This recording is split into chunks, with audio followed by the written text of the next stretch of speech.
few months back, perhaps most of us wouldn't have imagined that a virus will bring on-campus learning around the world to a standstill. Well, that's the reality that we've been living with for the last 2 months in India and perhaps longer in many parts of the world. But the good thing is that we've used this time to embrace technology in a big way and ensure that learning remains uninterrupted for millions of students around the world. What has it taken for schools and colleges to turn into virtual classrooms and empower their own educators and leverage technology in a big way? And what really is that new normal for educational institutions in the post-COVID-19 world? Those are some of the questions that we are hoping to answer here today. Hello and welcome to Smarter India, Education Uninterrupted. I'm joined by a panel of very eminent experts today. So let's welcome Rahul Agarwal, MD and CEO of Lenovo India, Dr. Sekar Viswanathan, Vice President at VIP University, Professor Anand Nandkumar, Associate Dean at ISB, S. Vaitishwaran, MD and CEO at Manipal Education and Medical Group, and Dr. Shalini Advani, Director at Pathways School, Noida. Welcome everyone. Technology has indeed been a savior for all of us and really allowed us to keep learning uninterrupted for millions of students around the world during this pandemic. So let me first come to you, Rahul. You are, of course, Lenovo is one of the companies that's enabling smart education through its various offerings. During COVID-19, how have you really helped educational institutions cope with the interruptions that have come in learning? And as far as, demand for remote learning is concerned, of course, it's going through the roof right now. So from a business point of view, how are you really planning to service this landscape? So I think as far as working with the schools and colleges is concerned, it's still work in progress because a lot of institutes are having vacations. But the ones that we work with, I think we are working with them at several levels. One, of course, is the hardware level. We have PCs, laptops, desktops, tablets. We also have AR, VR. But I think what we are really seeing a big opportunity right now is integrated platform. And we have our own platform called Lenovo Land School, wherein we, provide the entire ecosystem. We can even give a smart board with AR, VR, and really make the online education very seamless. We have campus solutions as well as distant solutions. Now, of course, for many institutes, this is new. While a lot of them have been buying our products for years, but online education, distant education is something new, and everyone is trying to figure out what is the best way to handle it. If I look at our business, yes, I think PC as a category in India has been rather stagnant for many years, and many people thought that they don't really have to buy a PC at home and can manage with smartphones. But now parents are realizing that look, they perhaps need to push up the order of priority of PC in the entire buying basket, and need to have not just one PC. If you have 2 children, maybe 2 PCs at home. And I think right now I'm getting calls all over from my friends. How can they get a laptop tomorrow? But we have to see how long does it sustain, because we have a tendency to maybe react to a situation. But I want to just stay calm and see, hey, let me see the full year view. Right. Indeed. Dr. Advani, if I can come to you right now, let me begin with school education. First, how enabled in technology were your schools? And in the last 2 months of running virtual classrooms, what are some of the big lessons that you've learned as an educator? So we were very well placed in terms of the technology. The Pathways group of schools are very tech advanced. So in some senses, we had the platform, we had broadly the mindset. But I must say that what this whole time has reminded us is that what matters in good education continues to matter, whether it is online or offline. So, things like that learning is basically a collaborative experience at best. And there's a lot of online technology tools which support that. Let me bring in Dr. Sekar. At VIP, you are planning to launch 5-year integrated programs in AI and data science, robotics, etc. So I'm assuming that the campus is, of course, very well versed with using technology. What sort of tech adoption have you done to be ahead of the curve? Where else are you using technology to really empower students? We had our own online platform. We call it VITAL, VIT Online Learning System. It's an open edX-based course platform which we had put the courses on. It's just that we weren't using it fully. Now it comes in very handy for thousands of our students are already enrolled in many of the courses. And I keep saying the campus might be closed, but the university is open. So we could easily shift over from the traditional classroom to the online methodologies. And coming to online examinations and for our MBA admission, for example, we were originally scheduled to go throughout the country, our faculty, and go and interview students. And once the pandemic hits, we just switched to WhatsApp, as simple as a WhatsApp video conferencing. Same thing with placements. Now the companies are going to do the interviews online, the exams online. So we are completely prepared. Good to hear that innovation. Betty, if I can come to you, the technology for going smart for virtual collaboration has been around for a while, but it wasn't really in the DNA of a lot of institutions, especially legacy institutions that didn't want to change their mode of imparting education.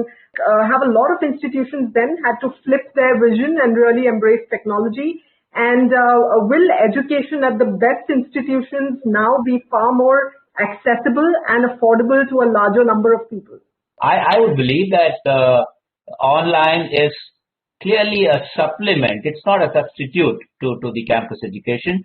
And people who understand that they could embrace technology effectively to improve their value delivery to their students in whichever part of the globe that they are in is going to make a big differentiation. Absolutely. This change is indeed here to stay. Anand, if I can come to you, ISB, of course, has been using technology to impart education and in a lot of other functions for a long time now. Give us a sense of the opportunities that you've been able to unlock for students because of technology. Is the classroom far more global today than it ever used to be, like Dr. Advani was suggesting earlier? And what is the impact on quality of education? And eventually, the question that every educational institution is looking at, tech does come at a cost. Is the ROI worth it? We were always global, right? 50% of all our faculty members were from different other parts of the world, right from the likes of Wharton to Kellogg, LBS, and so on and so forth. So what I think technology would now do is to maybe make those kinds of things maybe a lot cheaper. But an important part, like was said earlier, is education. Certain types of education, especially the perspective courses that we do in our MBA program, requires understanding of the views of their peers as well. And sometimes physical experience is also more than just the experience in the classroom. It's about doing projects together and so on and so forth. I think what the model that would emerge would be something that is in between, which is blended. Because a lot of these perspective type courses and the business school experience includes, sort of physical interactions with the professors as well as their peers as well. Rahul, if I can come back to you, going forward, what do you see as the big shift that will really impact technology buying, especially for families as well as educational institutions, and really how is Lenovo gearing up for it? So we've been doing some surveys, and right now we are actually seeing an explosion of home PC buying by a lot of families. So you need two things for any market to really exist. One is the need, and second is the buying capacity. So I think anybody who has a buying capacity, the need is coming to the forefront. So if they have school-going children, then they know that either the classes have started or they're going to start, because I think most people believe that schools may not start for the next few months. And in the Indian mindset, education is almost next to God. So nobody wants their children to miss the online education. And what I'm hearing is that it's not just the high-end schools which are getting ready for this. Now, when it comes to the education institutions, I actually would like to hear from this esteemed panel as to what are they planning.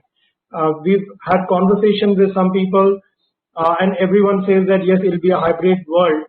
And some people were already ahead of the curve. I think when I hear all of you in this panel, looks like all of you have been on that path. But there are many laggard institutes also. So they will perhaps speed up their technology journey and embrace technology in different ways. So we have to wait and see how this comes out. Maybe there is a tendency to overreact when these things happen. But I'm actually happy to hear this panel. Most of the people feel that it will not be a this or that. It will be a hybrid world, and that's what I feel too. Great. On that note, let's head into a short break right now, but the conversation continues on the other side, so stay with us right here on Smarter India Education Uninterrupted, exclusively on CNBC TV 18.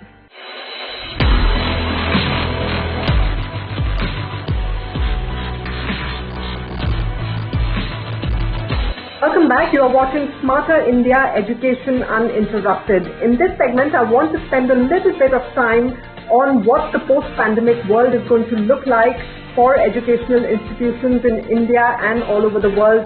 Shalini, if I can come to you, are there benefits of virtual collaboration that you are planning to extend now that you didn't have earlier? I think that possibly one of the big challenges is going to be to get back to 8 a.m. school, where people are traveling around an hour or 50 minutes to get to school.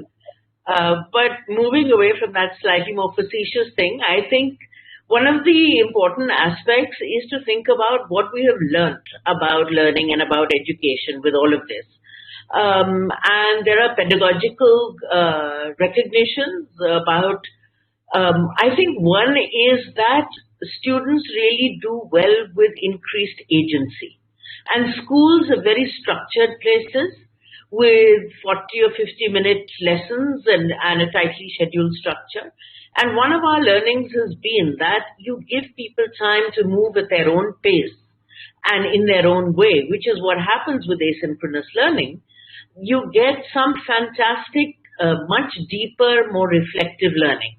The other interesting aspect that has happened, again, and I think this is specific to schools, is that parents have become very much part of the classroom. So for them to understand what has gone on in the whole education process that their child undergoes, I think been a really valuable aspect, which we would look to take forward in this whole aspect of learning. I want to come to you, Anand. Online learning, of course, at ISB you've had that for a while. You've had online modular business courses, part-time courses, but in India traditionally the industry mindset has really been that remote learning is something that is perhaps second grade to on-campus full-time learning. Do you expect that mindset of industry captains to change now, especially for the class of 2021? Because, their learning has been totally disrupted by this pandemic. They are largely going to be learning online and joining the job market next year. What are conversations with industry leaders looking like right now? So at this point, at least early indications are that it's not going to be terribly different, right? An MBA is an MBA. People who have hard skills do have hard skills. And some of the perspective courses, schools like ours and many others as well, are trying to substitute with other tools. So we have already reached out to some of the industry captains about placement opportunities. And so the word on the street, of course, is that they don't expect the economy to bounce back in the next few months. And for us specifically, that might be a bit of a challenge. So we are actively bracing up for that challenge in terms of expanding the pool of people who come to recruit to campus, and just getting our students much bit better prepared than they used to be otherwise. Rahul, if I can come back to you, a lot of educational institutions have, of course, been evaluating technology options, evaluating technology partners.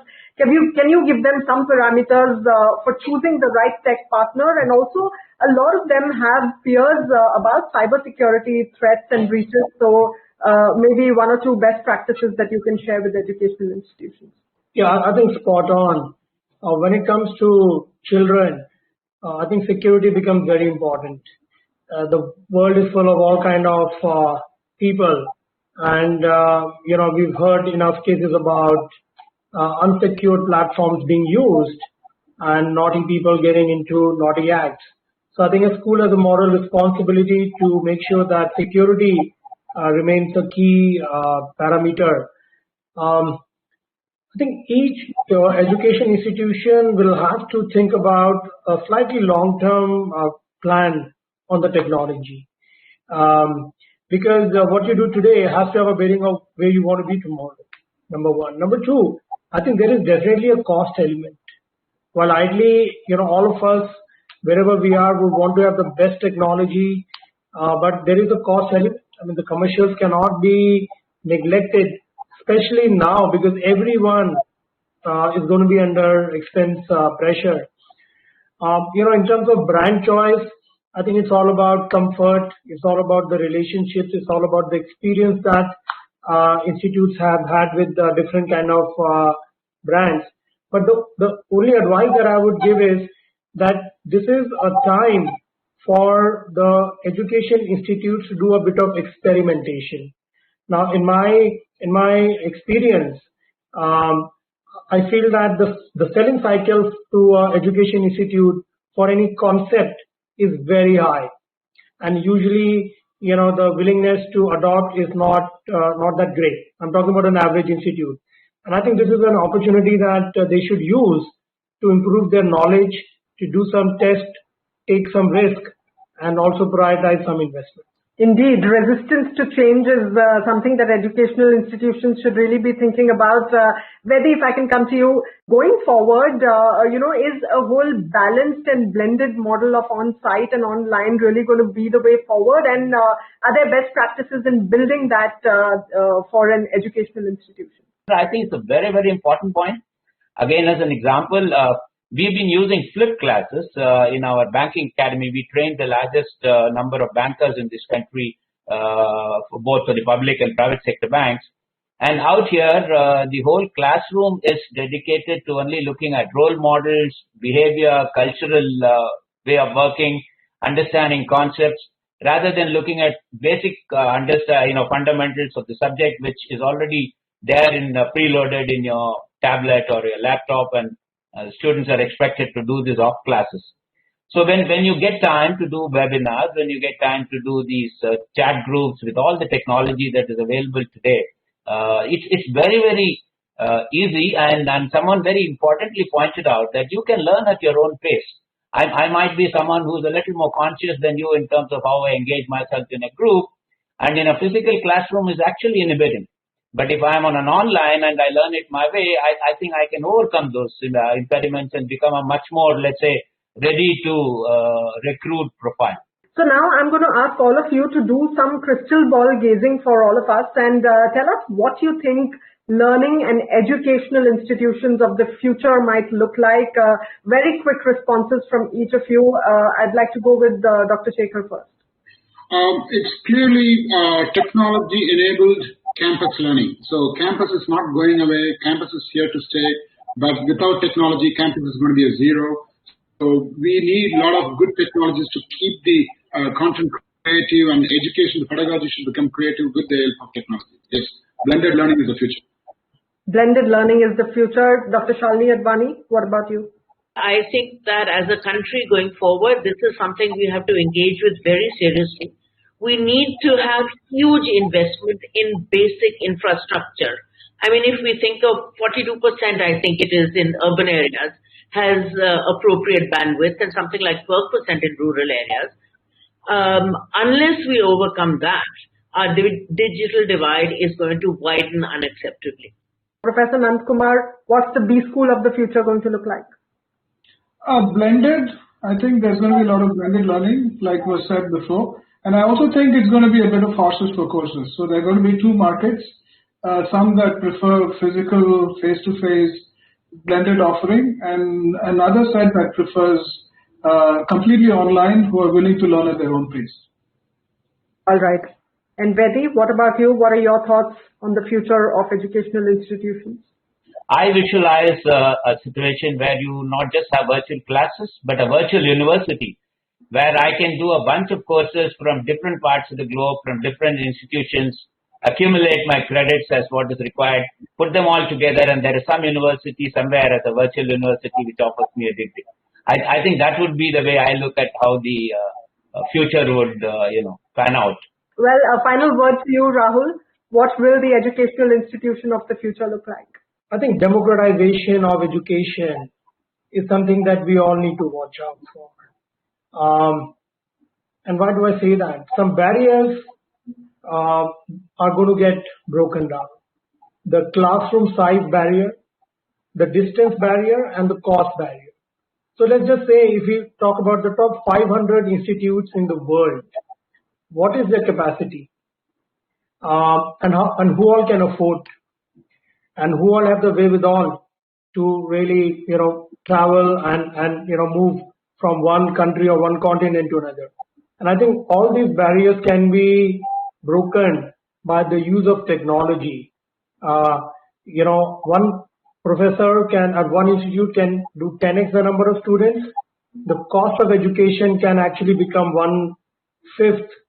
And the only thing that I would say is that the jury is still out on the quality of education, which is online versus offline. All right, lots of interesting thoughts there from the panel. Thank you very much, gentlemen. Thank you, Shalini, for joining us here today for those very, very valuable insights into what the future of education might look like in a post-pandemic world. With that, it's a wrap of this edition of Smarter India. Thank you very much for joining us today. Goodbye.